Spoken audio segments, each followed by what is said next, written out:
Good morning and welcome to day 5, everybody. The Scotland ship. That was a great camp down there last night. I went over to the bothy this morning. No one's been in there, so I could have had it to myself, but I slept like an absolute dead person, honestly.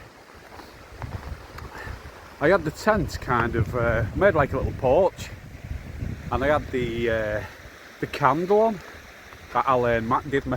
Great, that all cracking bit of kit. So I had candlelight, and I was just looking out over the lake. I had a couple of whiskies, well, a lot of whiskies. I ended up quite blooded actually. I got out briefly in the dark to come and have a look over here, but you couldn't get out on film. It was too dark to film.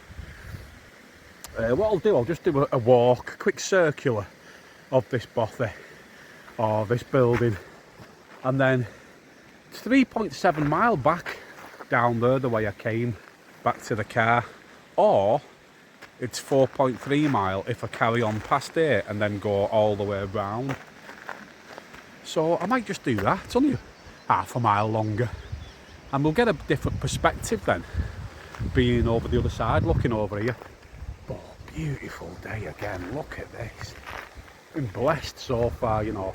The only problem I've got, the slight problem I've got, is my charger connection on my phone's not charging properly, and I'm going to need 100% on this phone later on when I do Sandwood Bay and Cape Wrath.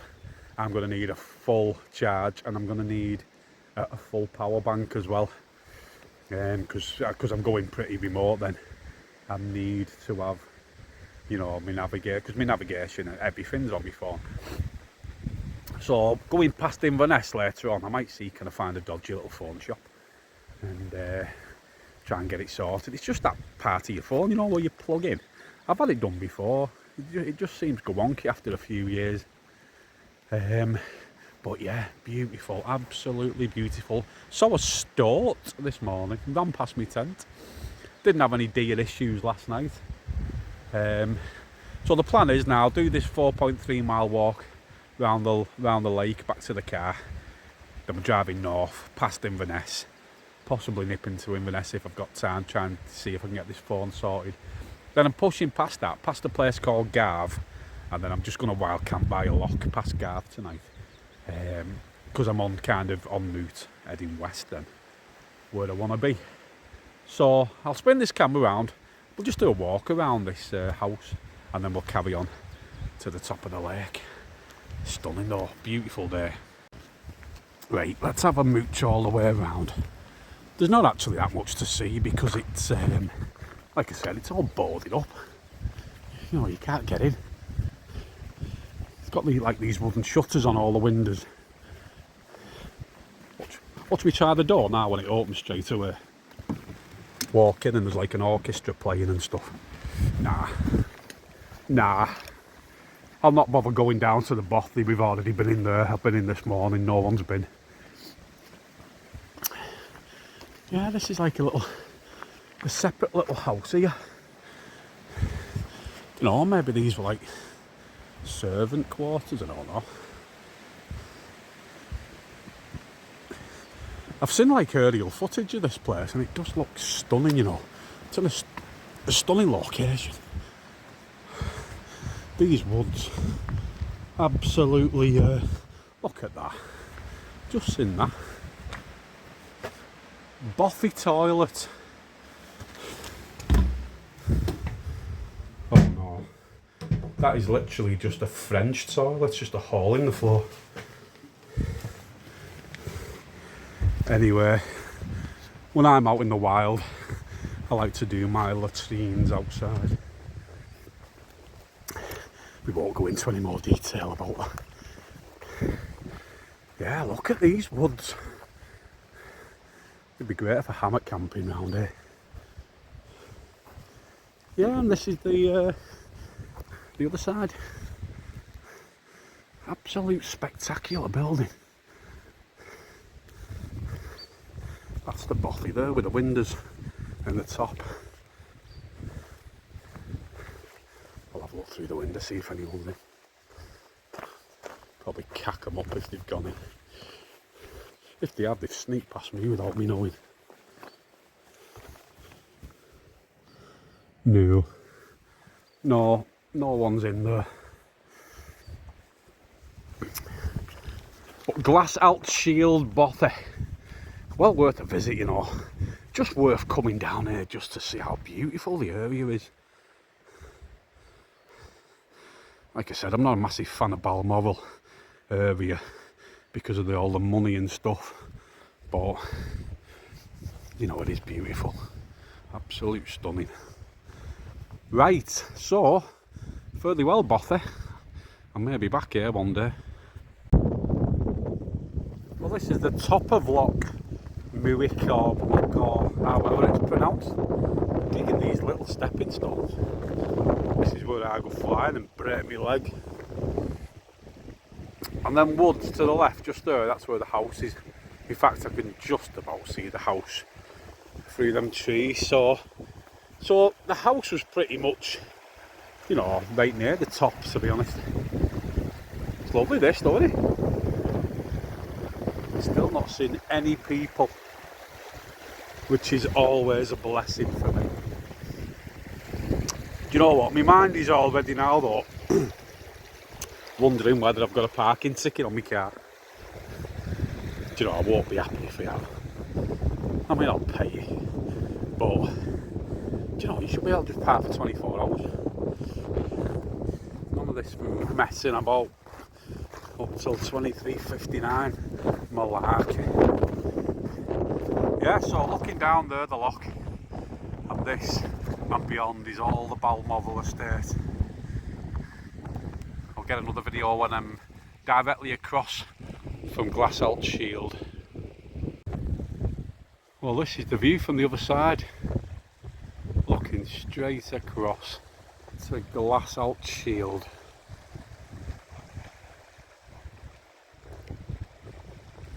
What a spot, what a location, just out on its own with that little wood all around it. Do you know what, literally a couple of minutes ago I bumped into a couple from Chicago. They're in the 60s and I was talking to them for about half an hour. And it made me think, because someone who watches these videos messaged me yesterday. I'll give you a shout, Sue. I'm meeting Sue soon.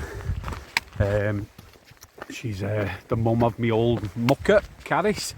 So, she messaged me saying you go off on your own and you claim to be quite unsociable. You seem to talk to a lot of people. And yeah, I was thinking about that. And I thought, yeah, I do. And I thought, well, how best to answer this question? I thought, I'm not unsociable. I've decided I'm not unsociable. But I will avoid people if at all possible. I mean, I'm walking down a track like this, which is about 1.5 feet wide.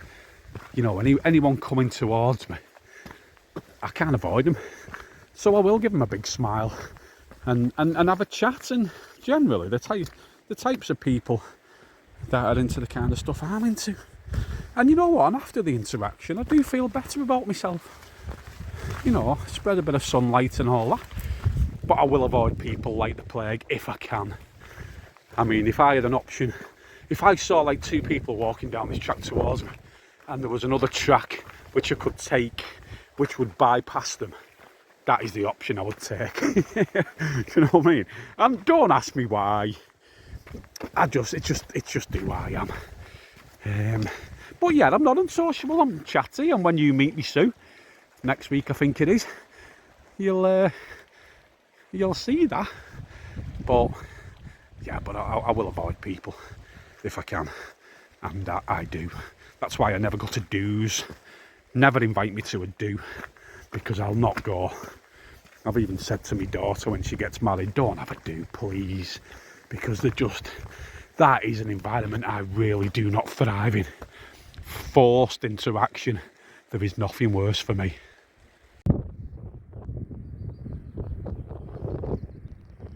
You know, I'm really glad I came this side and did the circular walk.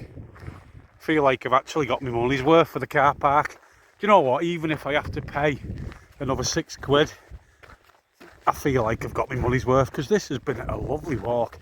I just thought it was going to go down the side of the water like it did over there, but it's not. It's climbed right up, and it's given me a wonderful panoramic view. It's absolutely stunning. So made up with this.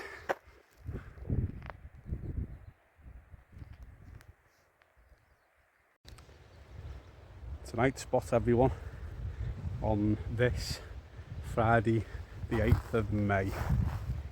It's not a loch side view, unfortunately. I had actually planned to camp at side of a loch. I can't remember the name of it, but it's past a place called Garve, which I've literally just come through.